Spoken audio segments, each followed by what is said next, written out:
How to enable app icon badges, and this is for the Galaxy A34 smartphone. I'll show you how to enable that master switch, disable it, and also do it for individual apps. So let's get started.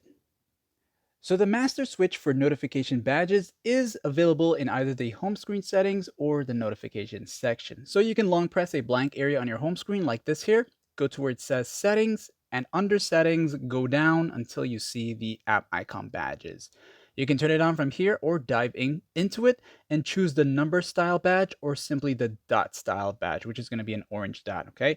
And you can turn it on and off from here as well. The next place you can find this feature is using the quick panel access, tapping on settings, and then go into notifications here.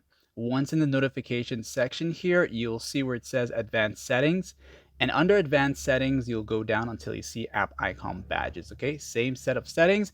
And now if you wanted to do this for an individual app, let's say you disabled the master switch for the app icon badges and you want one of your apps to still show those badges. So you'll find the app that you want this for. You'll long press the app like this here.